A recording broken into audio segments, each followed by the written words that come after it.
आइए आज इसी विषय पर हम चर्चा करते हैं और परिचर्चा में भाग लेने के लिए आज हमारे स्टूडियो में उपस्थित हैं श्री RS गोदारा जी। आप महिला डेयरी विकास के प्रोजेक्ट ऑफिसर हैं और सामाजिक कार्यकर्ता हैं। हमारे साथ एक युवा कार्यकर्ता भी हैं, अपर्णा शर्मा। आप यूनिवर्सिटी में रिसर्च कर रही हैं। साथ ही साथ हमारे पास आज गवर्नमेंट विमेन पॉलिटेक्निक कॉलेज के प्रिंसिपल श्री SK सिंह भी उपस्थित हैं और सबसे अधिक विचारवान हमारे साथ आज उपस्थित हैं अमेरिका में बसे हुए उद्योगपति श्री PC लूनिया। आप सभी का स्टूडियो में स्वागत है। गोदारा जी, सबसे पहले हम आप ही से बात शुरू करें। आज का जो हमारा विषय है श्रमिक कल्याण और सुविधाएं, आप इस संदर्भ में क्या विचार रखते हैं? हमारे देश के श्रमिकों को हमें दो भागों में बांट के देखना होगा। एक तो संगठित श्रमिक हैं और दूसरे असंगठित श्रमिक हैं। संगठित तो वो है जिनकी जो फैक्ट्रियों में काम करते हैं, सरकारी उद्योगों में काम करते हैं, जिनकी अपनी यूनियंस बनी हुई है। तो उन लोगों के बारे में, तो उनकी सुविधाओं के बारे में तो मेरे ख्याल से हमारे जो उद्योग के कानून हैं वो तो 19वीं सदी के हैं और जो श्रमिकों को जो कानून बनाए गए हैं वो 21वीं सदी के हैं। उन्हें हर तरह का वेजेस का भी, उनकी सुरक्षा का भी, टेन्योर का भी, अवधि का भी, सब चीज़ों की सुरक्षा प्रदान की गई है। वरना उनके संगठन में इतनी शक्ति है कि वो दबाव बना करके उन चीज़ों को ले लेते हैं और ज़्यादातर फैसले उनके फेवर में होते हैं। कोई भी उन्हें निकाल नहीं सकता, एक दिन के लिए भी नहीं निकाल सकता। उनकी काफ़ी सुरक्षा है। लेकिन दूसरा जो बड़ा तबका है, करीब 80 से 90% असंगठित श्रमिक हैं जो गाँव में, खेतों में काम करते हैं। बंधुआ मजदूर भी होंगे, छोटे होटलों में छोटे बच्चे काम करते हैं, ईंट भाटा है, भट्टे हैं, इन पे काम करते हैं, सड़कें बनाते हैं, इमारतें बनाते हैं।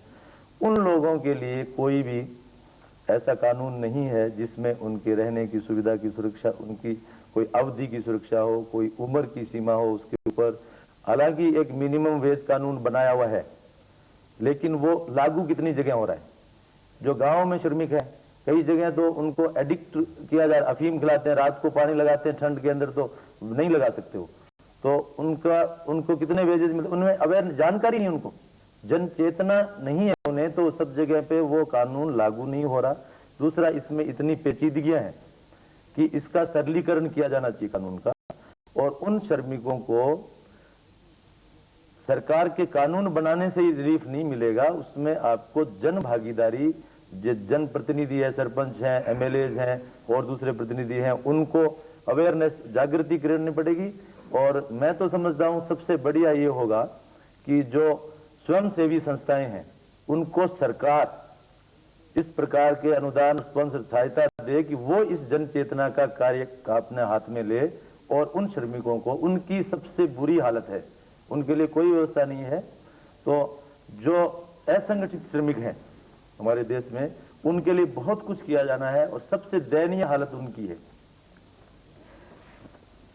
लूनिया साहब, आप जो गोदारा जी का कहना है कि संगठित क्षेत्र के श्रमिकों को तो सभी कुछ सुविधाएं उपलब्ध हैं और यहाँ तक कि 2 शताब्दी आगे तक की उपलब्ध हैं। मैं सोचती हूँ कि जो संगठित क्षेत्र के श्रमिक हैं उनमें भी अभी बहुत कुछ किए जाने की गुंजाइश है। आप क्या इस बारे में क्या सोचते हैं? हाँ माया जी, मैं तो इस बात से आपसे सहमत हूँ कि जो संगठित क्षेत्र है उसमें भी कई कार्य किए जा सकते हैं जिससे श्रमिकों का जो आज लिविंग स्टैंडर्ड है वो और ऊंचा उठ सके। पर साथ ही गोदारा जी ने जो बात कही उसमें बहुत बड़ी बात है कि 80% देश के जो श्रमिक हैं वो असंगठित हैं और 20% अपने संगठित हैं। तो जो 80% लोग असंगठित हैं उनके तरफ भी हमको सोचना पड़ेगा। उस तरफ सोच के मैंने देखा कि जो 25 सालों से दुनिया के विभिन्न देश गया, करीब 50 अलग अलग देशों में देखा, अमेरिका में रहा, तो वहां के श्रमिक देखे और एक हिंदुस्तान के श्रमिक देखा तो मेरे को जरा रात दिन का अंतर महसूस दिया। मुख्य तौर से तो उनके भी दो हाथ है और हिंदुस्तान के श्रमिक के भी दो हाथ है, तो वैसे तो बराबर होने चाहिए। पर असलियत यह है कि वो जो आमदनी करते हैं और हिंदुस्तान के श्रमिक आमदनी करते हैं, इनके जो लिविंग स्टैंडर्ड है उसमें रात और दिन का अंतर है। इसमें सुविधाएं और सुरक्षा का कुछ योगदान होगा? हाँ, तो इसमें सुविधाएं और सुरक्षा ये समाज और ये जो कार्य है ना ये देता है। पर आपने जो बात कही ना कि हाँ साहब हम उनके लिए अस्पताल बना दें, उसके लिए पेंशन दे दें, सारी बातें सही है। पर मैं जो मुख्य बात मानता हूँ कि एक कहावत है अंग्रेजी में, do not give a fish to a person, teach him how to fish. उसी तरह से हम सुविधा तो दे देंगे, लेकिन प्रश्न उठता है हर बार कि उसके लिए पैसा कहां से आएगा। फिर प्रश्न उठता है कि आज 50 साल से हम सुविधा देने की बात कर रहे हैं, हम उस असंगठित क्षेत्र को क्या सुविधा दे पाए, कितनी दे पाए। तो जो मूलभूत समस्या है, जो मेरे को लगा कि व्यक्ति की उत्पादकता जो है वो इस देश में इतनी कम है कि आज व्यक्ति 1000 रुपए में 2000 3000 रुपए ही कमा पाता है। वही दैट इज एक्चुअल वैल्यू इस व्यक्ति की है। और वही व्यक्ति जिसके दो हाथ जो अमेरिका में रहता है वो आदमी 50,000 कमाता है। तब जब मैंने देखा इसमें फर्क क्या है, क्यों नहीं अपना यहाँ का आदमी भी 50,000 कमाए, भाई क्या कमी है, दिमाग में कमी है, हाथ पैर कमी है, बौना है, क्या क्या कमी क्या है इस देश में। तो जो बात पाई कि जो टेक्निकी नॉलेज है, उस नॉलेज में जो कमी है, यहाँ के लोगों का जो कार्य करने का ढंग है, कार्य के प्रति जो तत्परता होनी चाहिए और जो टेक्निक होनी चाहिए वो यहाँ कम है। इस कारण से जैसे गाड़ी बनती है, मैं तो एक मसलन दूं, कोई भी चीज बनती है, जैसे यहाँ का श्रमिक 50 दिन में गाड़ी बनावे तो वही जापान और अमेरिका का श्रमिक 10 दिन में बना देता है। तो फर्क क्या है, तो उसकी आमदनी तो अपने आप ही 10 गुना होगी ना, अपने आप ही होगी। तो मेरा इतना मानना था कि ऐसी अपन चेष्टा करें कि हर व्यक्ति के देश में जो स्पेशली जो 80% जनता है जो असंगठित क्षेत्र में, उनकी आमदनी बढ़े और उसकी आमदनी बढ़ाने में रुपए ऊपर से जो बांटने की जो सोच है ना कि जो गवर्नमेंट ये दे देवे ये दे देवे, इसकी एक लिमिटेशंस है। असली तो जब भी पता होगा कि जब व्यक्ति खुद कमाने लगे। अब प्रश्न उठता है वो कैसे कमावे, तो उसके लिए अगर हम उसको सही ट्रेनिंग देवें और वो उस कार्य को करना सही जान जावे तो वो दूसरे के आगे हाथ नहीं पसारेगा। ठीक है सिंह साहब, लूनिया जी ने और गुड़ारा जी ने तो चर्चा की संगठित और असंगठित क्षेत्र के श्रमिकों के बीच एक अंतर है और उनकी समस्याएं अलग अलग हैं। संगठित क्षेत्र को तो मिला है, लेकिन असंगठित क्षेत्र को अब तक बहुत कुछ देना बाकी है। आप एक विमेन पॉलिटेक्निक से संबंध रखते हैं, महिला श्रमिकों के बारे में आपका क्या दृष्टिकोण है? माया जी, पहले तो मैं आपको ये बता दूं कि राजस्थान में तकनीकी शिक्षा 3 स्तरों पर दी जाती है।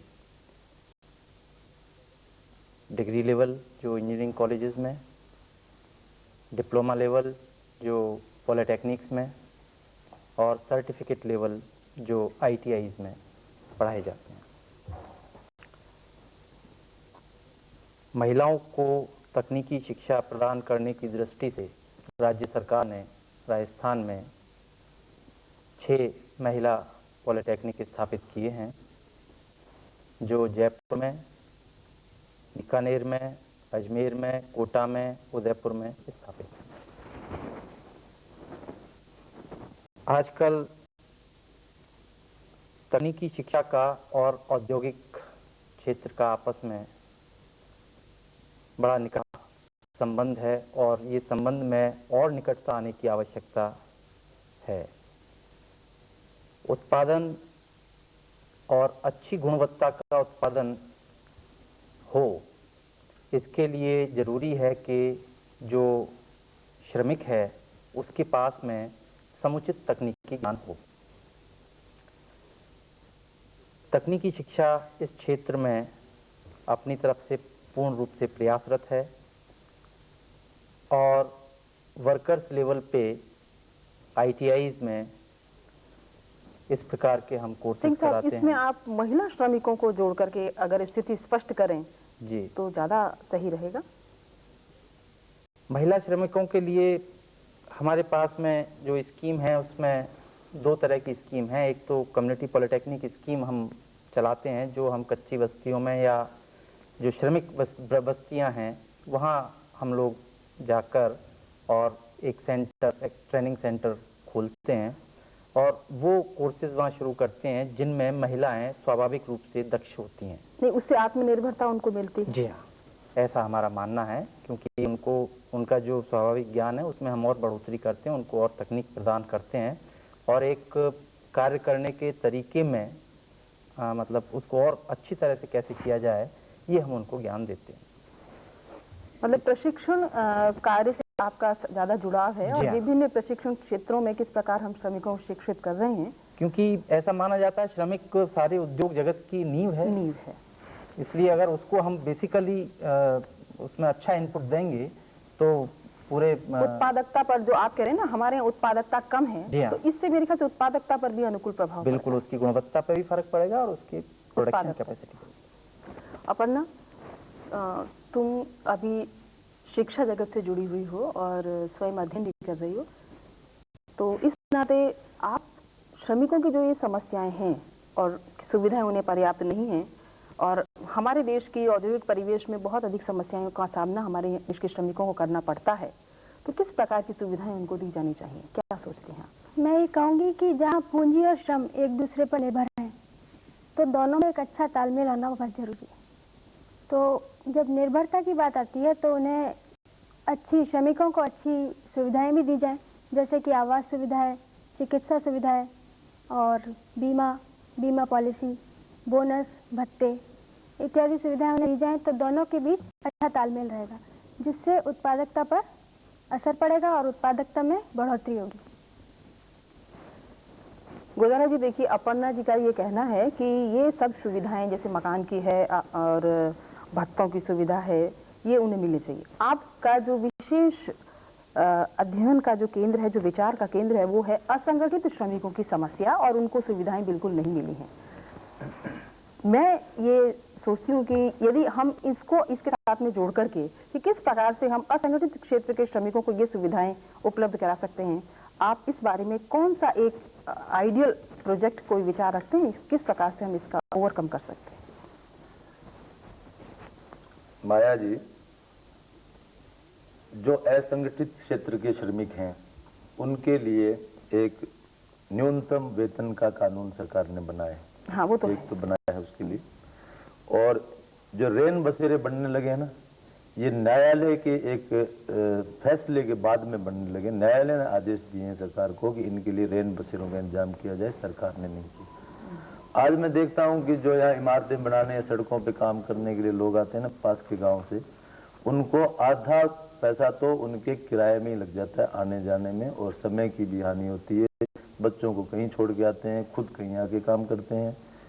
तो मोटे रूप से जैसा अपर्णा ने बताया कि आवास के लिए तो जगह होनी चाहिए, लेकिन जैसे ईंट भट्टे वगैरह का लाइसेंस देती है सरकार, मैं आपको दो और अलग चीजों से जोड़ के बताऊंगा कि समस्या जो है इसको अच्छी तरह से इसको सुलझाने का कार्य किसी ने हाथ में लिया ही नहीं है।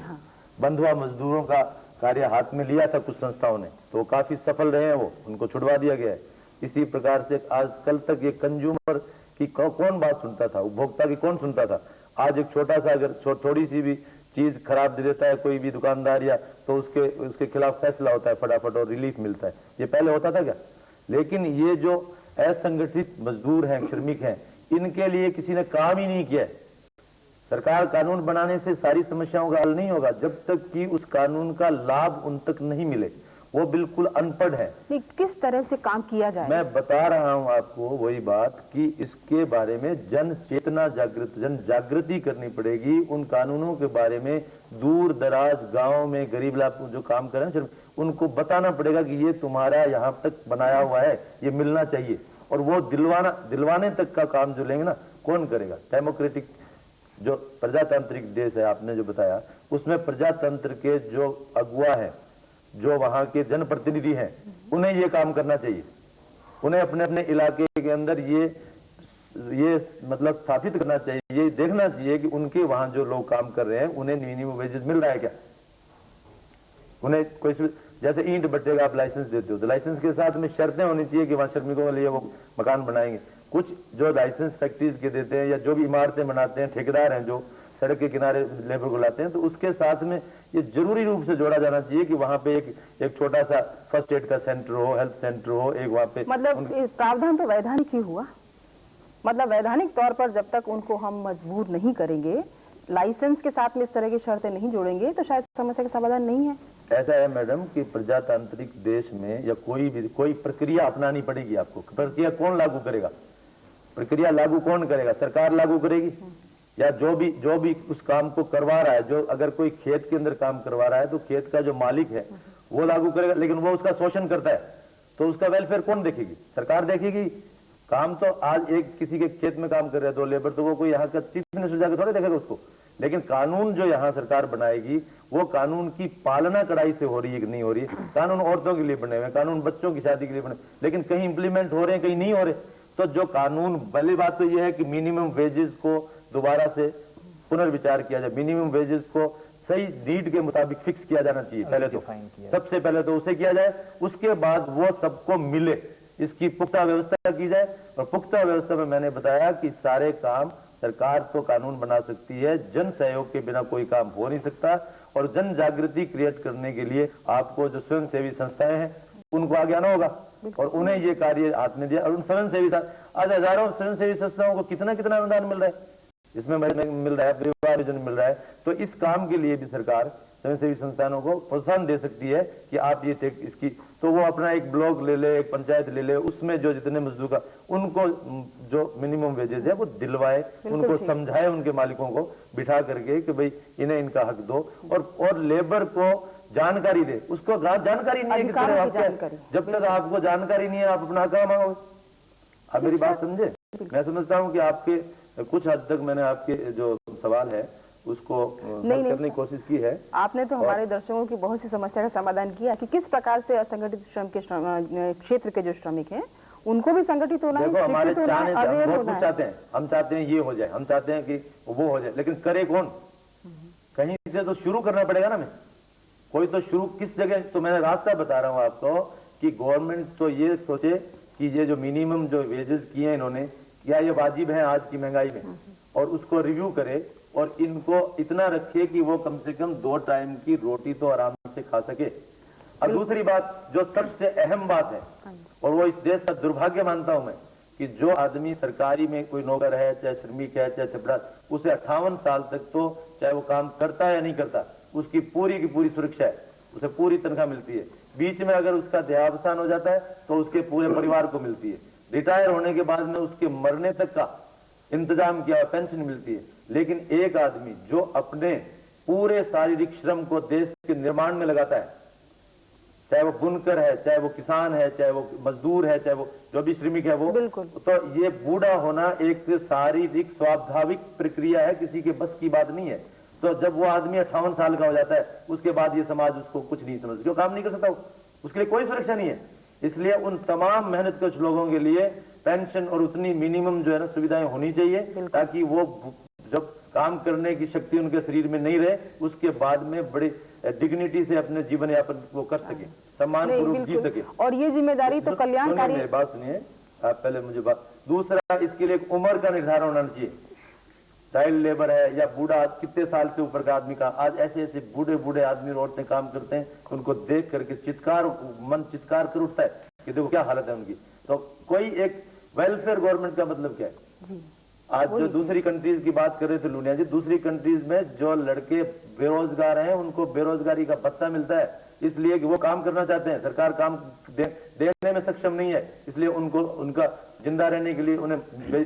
तो हमारे देश में भी ये होना चाहिए कि जो लोग मेहनत करते हैं, जो आप कह रहे थे ना वो कलाकार हाथों से वो करने वाले, उनके हाथ जब बूढ़े हो जाते हैं ना, उनको कौन सहारा देगा? ये वेलफेयर गवर्नमेंट को स्कीम बनानी चाहिए कि जब वो क्षमता नहीं रहे उसके बाद में उनके रहने की मिलनी चाहिए उनको, भाई उनके रहने की, उनके खाने की, उनके जो और बाकी भी वो जो छोटा मोटा काम कर सकते हैं वो काम वहां करवाओ उनसे, लेकिन उनकी उम्र को मद्देनजर रख करके उनके लिए कुछ कामों का बंटवारा ऐसे करना चाहिए कि ये काम ये आदमी करेंगे, ये आदमी करेंगे। बिल्कुल ठीक गुजारा जी, धन्यवाद। लूनिया जी, हम आपसे ये और जानना चाहेंगे, क्योंकि आप स्वयं उद्योगपति हैं, श्रमिकों को बेहतर सुविधाएं उपलब्ध कराने में सरकारी स्तर के अलावा आप एक उद्योगपति की दृष्टि से क्या नजरिया रखते हैं? मेरे इसमें 2 या 3 सुझाव हैं।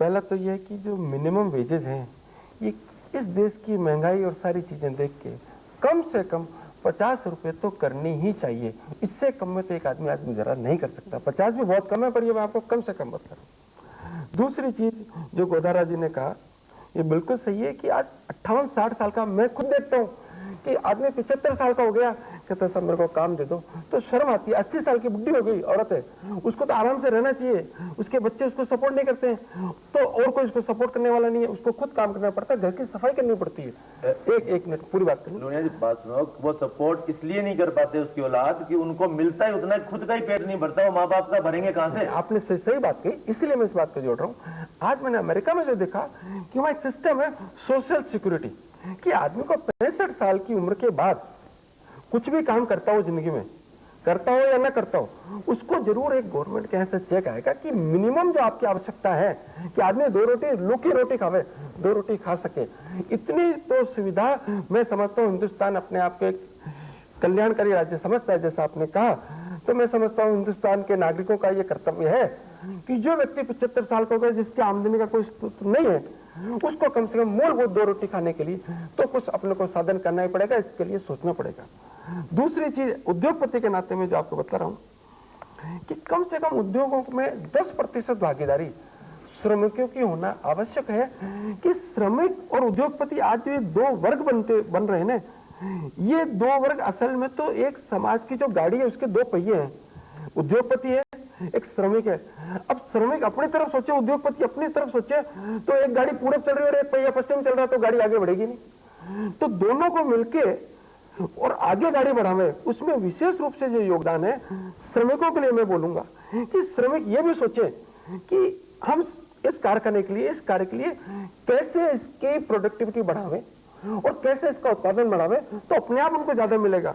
अब उत्पादन बढ़ाने में वापस वही बात आती है कि आदमी का हाथ तो 2 ही है, घंटे 8 ही है, उसमें 2 ही बातें, एक तो मन की लगन और दूसरी उसको उसकी टेक्निकल जानकारी, तो उस कार्य को जल्दी कैसे कर सकते, बढ़िया कैसे कर सकते। नहीं, इसके लिए कुछ प्रोत्साहन भी होना चाहिए। हाँ, उसके लिए मैं चाहूंगा कि गवर्नमेंट इसके लिए प्रोत्साहन दे। नहीं, देखिए मैं थोड़ा सा उद्योगपति अंडर लॉज, जैसे इनकम टैक्स लॉज है, उसके अंदर देवे कि जो ये श्रमिक है, इनको जो फैक्ट्रियां नया देना चाहे, उनको नई तकनीक शिक्षा, उसमें गवर्नमेंट के लॉज में भी इस तरह का हो कि एक उद्योगपति को भी सुविधा मिले कि वो अपना पैसा इस तरह भी लगा सके। साथ में मैं तो गांधी जी की इस विचारधारा से बहुत प्रभावित हूँ कि उद्योगपति अपने आप को उद्योग कर समाज के ट्रस्टी मान के चले। जितने दिन वो जिंदा वो करता है, और जब वो मर जावे तो वो अपने, तो वो जो उद्योग है और जो उसका कार्य है, वो उसका मालिक ना होके वो उसका ट्रस्टी माने कि एक वो समाज के भले के लिए कर रहा है, उसमें खुद को भी उसको पैसा मिल रहा है पर समाज को भी मिले। तो उसके दृष्टिकोण में भी थोड़ा पलटाव आना चाहिए कि जो श्रमिक है उसकी तरफ भी उसका नजरे जाए कि इसकी भलाई के लिए हम क्या कर सकते हैं, और कम से कम जो मूलभूत सुविधा है, शिक्षा की, चिकित्सा की और पानी की, ये मूलभूत सुविधा देना, तो मैं समझता हूँ एक उद्योगपति का नैतिक दायित्व है। मतलब लूनिया साहब, आपका मेरे ख्याल से ये कहना है कि श्रमिक को, जो पूंजीपति है, उसको अलग नजरिए से देखना चाहिए और पूंजीपति को श्रमिक की नजर से नहीं, एक उद्योगपति की नजर से बिल्कुल एक दूसरे को साथ लेकर के चलने का जब तक विकास नहीं होगा, दोनों की मानस नहीं बनेगा, तब तक औद्योगिक दौड़ में हम शायद पिछड़ जाएंगे। लूनिया साहब, ये श्रमिक वर्ग और पूंजीपति वर्ग के इस अंतर को किस प्रकार से कम किया जा सकता है? माया जी, इस बारे में मेरा सोचना ऐसा है कि श्रमिक किसी भी औद्योगिक प्रतिष्ठान में या अनऑर्गेनाइज सेक्टर में मेहनत करता है और उस मेहनत के बदले वो अपने स्वयं के लिए, अपने परिवार के लिए जो मूलभूत जरूरी आवश्यकताएं हैं उनको पूरी करना चाहता है। इसमें जो पूंजीपति हैं या औद्योगिक घराने हैं, उनको चाहिए कि वो मजदूर की, श्रमिक की आवश्यकताओं को ध्यान में रखें, उसकी ज़रूरतों को पूरा करें और उसको एक ऐसा वातावरण दें ताकि वो और अच्छी तरह से उस औद्योगिक अपने उत्पादन का काम कर सके और उससे दोबारा से उसको पूंजीपति को लाभ होगा, औद्योगिक क्षेत्र को लाभ होगा। ऐसा मेरा मानना है। मतलब ये है कि पूंजीपति को श्रमिक का ध्यान रखना है और उसके साथ ही वो उस उत्पादन में बढ़ा करके उसका योगदान दिया जा सकता है, ये मेरा। अपर्णा, ये चीज हम अक्सर देखते हैं कि उद्योगों में हड़ताल, तालेबंदी जैसी घटनाएं चलती रहती हैं। मूल रूप से हड़तालों पर अगर हम ध्यान दें तो जो ये श्रमिक इस प्रकार का हड़ताल है या आंदोलन है क्यों करते हैं? मैं ये कहूँगी कि जब एक वर्ग निरंतर शोषित होता रहेगा तो कभी ना कभी तो आवाज़ उठाएगा ही, और जो असंतोष उनमें उभरा है वो इसी कारण है कि दोनों के बीच तालमेल नहीं रहता। इसके लिए सबसे अच्छी बात यह है कि मालिकों और मजदूरों के बीच काम के घंटे, वेतन, महंगाई और इन सब बातों पर पहले ही अनुबंधित हो जाए, मतलब सारी बातें, शर्तें तय हो जाएं कि हम इस तरह से काम करेंगे, तो ये अवसर ही नहीं आएगा कि असंतोष होगा और हड़तालें होंगी। और आप उद्योगपति हैं लूनिया जी, अपर्णा जी का जो कहना है कि ये सब चीजें पहले ही अनुबंधित हो जाएं तो व्यवहार में इससे समस्या का समाधान संभव है कि श्रमिक आंदोलन न हो उससे? देखिए, ये आपने बात ये भी सही कही है कि आपस में हर चीज़ की खुलावट तो होनी चाहिए कि उसकी क्या जिम्मेदारी है, मालिक की क्या जिम्मेदारी है। ये तो एक जिम्मेदारी की बात थी, साथ में ये भी जिम्मेदारी, ये तो कागज पर साहब आपको 8 घंटे काम करना है, पर काम कितने मन से करना है इसका तो जब तक श्रमिक की चेतना अंदर से जागे और उसको ये लगे कि मैं भी इस कारखाने में हिस्सेदार हूँ और इस कारखाने की आमदनी डबल करूँ तो मेरी भी आमदनी डबल होगी, ये जो विचार है, ये विचार के साथ साथ देशभक्ति का जो पुट है जो जापान में है कि आदमी देश के लिए मरता है, तो देशभक्ति की भावना जागना जरूरी है। 1 मिनट हो, उसके लिए मैंने क्या किया, अभी 1 महीने पहले ही मैं दिल्ली गया था, वहाँ प्रेस कॉन्फ्रेंस करी थी और प्रधानमंत्री से ये मैं मेरा रिसर्च पेपर दे के आया कि देश के जो असंगठित मजदूर हैं जो 80% है, उनका जीवन स्तर कैसे ऊंचा उठे। आज जो आदमी 1000 या 2000 कमा रहा है वो 5000 रुपये मैंने कैसे कमाए, उसका क्या रफ्तार कितना जल्दी हो सकता है, इसके लिए मैंने पूरा लिखा है। गोदारा जी, जो असंगठित क्षेत्र के मजदूरों के स्तर को ऊंचा उठाने की बात आपने कही, इसके बारे में आप कुछ विचार दें। देखिए, मालिक और मजदूर दो हिस्से हैं, चाहे वो संगठित है चाहे असंगठित है श्रमिक। मालिकों को आज जो वर्तमान हालात में देखते हैं उनको अपने सोच को ज़्यादा उदारवादी बनाना पड़ेगा।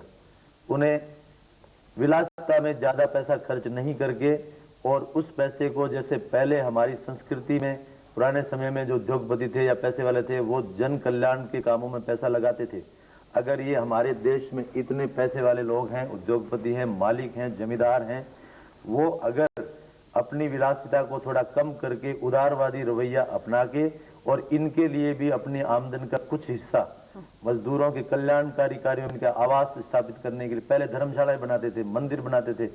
आज हमारा जो संपन्न वर्ग है उसने समाज के विकास के बारे में सोचना ही छोड़ दिया है। सिर्फ विलासिता के बारे में वो एक्स्ट्रावेजेंसी है, फिजूल खर्ची है, फालतू की चीजें उनके अंदर बढ़ा हुआ है। अगर वो पुनर्विचार करे, हमारे पुराने सांस्कृतिक मूल्यों को देखे, मानवीय दृष्टिकोण अपनाए तो कोई ऐसी बात नहीं है, लेकिन उसे शोषण करता वो नहीं रहे, उनका एक बड़ा भाई के रूप में, उनका सहयोगी के रूप में वो दोनों मिलकर काम करें तो इस समस्या हल हो सकती है।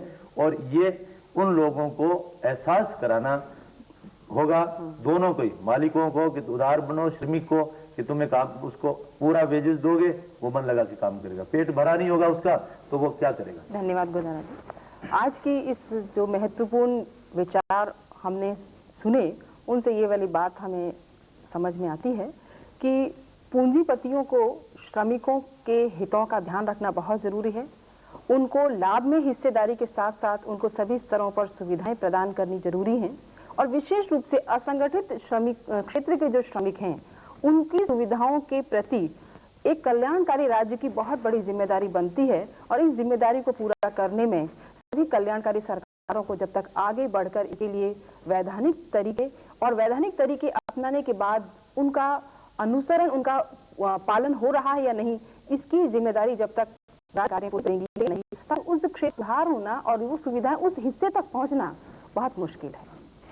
तो आज इस महत्वपूर्ण परिचर्चा में भाग लेने के लिए मैं गोदारा सिंह साहब, लूनिया जी और अपर्णा, आप सभी का धन्यवाद करती हूँ।